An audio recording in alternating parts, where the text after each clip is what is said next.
une robe de cuir comme un fuseau qu'aurait du chien sans le faire exprès. Et dedans, comme un matelot, une fille qui tangue, un air anglais. C'est extra, un maudit blues qui chante la nuit comme un satin de blanc marié. Et dans le port de cette nuit, une fille qui tangue et vient mouiller. C'est extra. On ne parle que de ça, elle fait son grand retour avec un nouvel album qui va plaire aux amateurs de jazz et de chansons françaises. Et on est très heureux de la recevoir au Figaro. Bonjour Liane Folly. Bonjour. Merci d'être ici. On est ravis de vous recevoir. Vous êtes donc de retour avec cet album Crooneuse, le 9e album studio que vous avez réalisé. C'est un titre Crooneuse qui ne doit absolument rien au hasard parce qu'on peut dire Crooneuse, c'est ce qui vous définit fondamentalement depuis toujours, on peut le dire. Oui, de par mon éducation que j'ai reçue, d'avoir été une enfant, je dirais, hyperactive.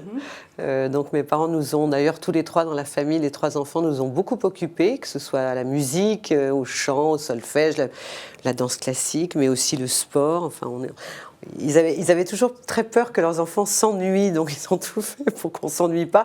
Et puis évidemment, c'est devenu, en ce qui me concerne, une grande passion, la musique. Oui, sur le plan artistique, même votre carrière a débuté avec le jazz, parce que quand vous êtes allé taper à la porte de Virgin et que vous avez rencontré Fabrice Nataf, c'était quand même sur un titre de Gershwin que vous avez lancé votre carrière. Oui, The Man I Love, vraiment le premier album, où il y avait d'ailleurs Put the Blame on Mame, Stormy Weather, il y avait déjà des reprises, oui c'est vrai, le tout premier album. Mais je crois que la crooneuse, d'abord ça m'a beaucoup amusé ce nom, et puis les crooners, on entend toujours crooner, ben, pourquoi pas crooneuse, voilà, on a encore un nouveau mot. Alors pour ce retour à vos premières amours, on peut le dire, vous revisitez quelques-unes des plus belles chansons françaises, de Jean-Louis Aubert à Michel Jonas, en passant par Johnny Hallyday et Henri Salvador. Comment s'est fait, fondamentalement, le choix des chansons ? Tout d'abord, c'est une merveilleuse rencontre avec Franck Heulery, qui est l'arrangeur, le directeur musical de cet album, qui m'a dirigé aux voix également. Et quand moi j'ai rencontré, alors pour le coup là, je le cherchais depuis très longtemps. J'ai rencontré artistiquement mon alter ego, on a les mêmes goûts, on est dans la même mouvance. Et ce bébé, on en a eu envie tous les deux. Il n'y a jamais eu de lutte. Oui. Tout a été fluide et très. On n'a jamais été en désaccord. Et justement, Franck m'a même apporté des choses. C'est lui qui m'a donné l'idée de reprendre cet extra. J'aurais jamais pensé, moi, de reprendre du Léo Ferré. Aussi, j'aime regarder les filles, qui est un peu plus coquin. Qui ouvre l'album. Voilà. Et en fait, moi, je suis très heureuse d'abord de revenir à la musique. Et puis, dans ces conditions-là, c'est que du bonheur. Est-ce qu'il y a une chanson particulièrement que vous avez aimé chanter, qui vous a le plus touché dans ces reprises ? Je crois que c'est Slave to the Rhythm, quand même. Qui est la dernière, qui était chantée par Grace Jones. Grace Jones, parce que c'est vraiment une femme, alors pour le coup, c'est une crooneuse pubeuse, on va dire, parce que c'est une marque carrément, Grace Jones. Et du coup, tout le travail qu'elle a fait avec Jean-Paul Goude, tout ça. Et c'est vrai que j'adore cette chanson. Pourquoi particulièrement ? Parce qu'elle sonne quelque chose de profond, de fort, c'est une revendication en même temps. Elle était assez masculine tout en étant une femme noire, émancipée, d'une liberté incroyable, égérie de toutes ces années sexe, drogue et rock'n'roll. Non, je trouve que franchement, et puis cette musique, elle nous emporte avec Trevor Horn qui en a fait les arrangements, etc. Je trouve que c'est vraiment, ça me fait rêver. Et parmi les chansons françaises que vous revisitez celles qui sont là, moi j'adore. De toute façon, ça ferait des tomes 1, 2, 3, 4, 5, parce que j'en ai tellement. Toutes, oui. Voilà, c'est fini, c'est vraiment une. C'est vrai que c'est pour moi une grande chanson, parce qu'elle parle de rupture, mais c'est très positif. Alors, on parle de votre grand retour à la musique parce qu'effectivement, vous avez effectué une parenthèse humoristique en faisant des imitations sur scène pendant quelques années. Pourquoi c'était si important aujourd'hui de revenir à la musique ? Parce que la musique, j'ai commencé quand même comme ça. J'ai commencé dans l'orchestre de mon père, j'avais 12 ans, mais aussi après, j'ai rencontré très tôt André Manoukian. On s'est rencontrés, j'avais 21 ans, 22 ans à Lyon. Et puis, on a commencé par ça. Quand André s'est mis en rapport avec moi, il avait un big band qui s'appelait Horn Stuff de Grenoble. Et donc, moi, j'adorais. Ils avaient déjà fait 2 albums. J'écoutais leur musique. Je me disais, c'est exactement, ça sonne Horn Stuff, ça sonne comme Crooneuse, voilà.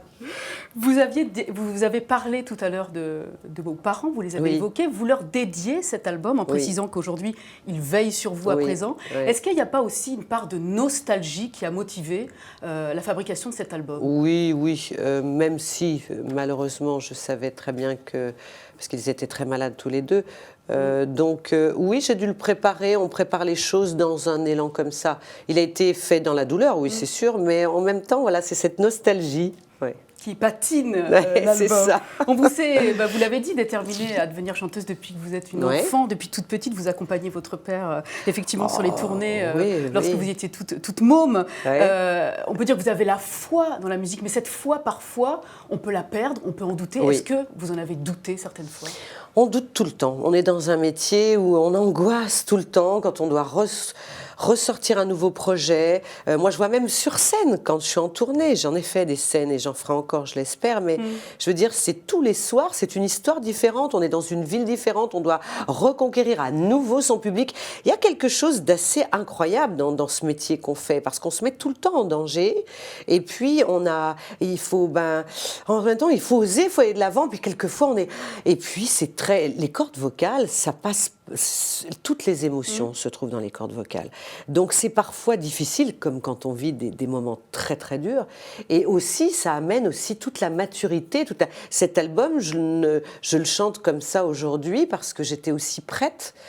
C'est une musique aussi qui va bien avec la maturité, le temps qui passe. Mais c'est vrai que j'aurais pas chanté comme ça, ne serait-ce qu'il y a 5 ans.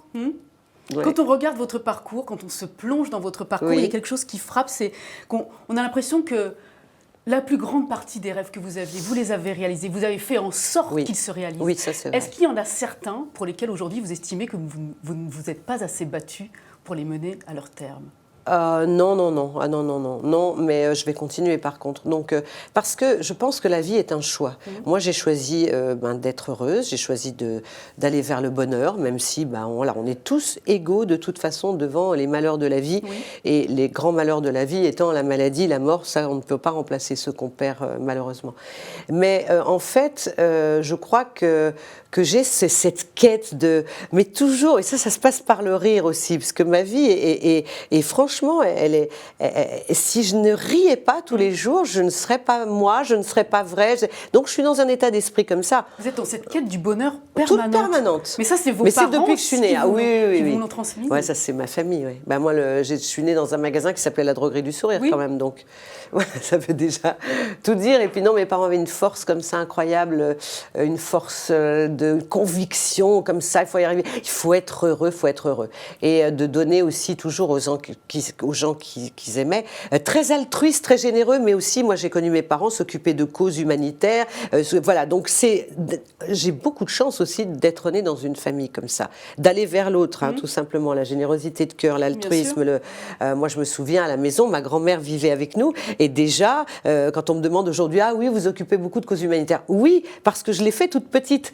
C'était alors à l'église de mon quartier, parce que c'était les religieuses, à Lyon-Perrache, et ma grand-mère était déjà au Secours populaire, et donc je l'aidais à porter des choses, voilà. Et ça, c'est un truc qu'on tombe dedans quand on est petit, je crois. On peut dire que vous êtes une optimiste née, décidément. Oui, Marc Jolivet, qui est un très grand ami à moi, appelle ça utopitre. Et je crois que c'est vraiment ça. Alors, si vous le permettez, on va se quitter en chanson, avec une chanson qui, je pense, va beaucoup vous plaire. Ah, oui. Armstrong. Oui, Armstrong. C'est si bon, la vie, c'est si bon. Mais oui, parce que, ouais.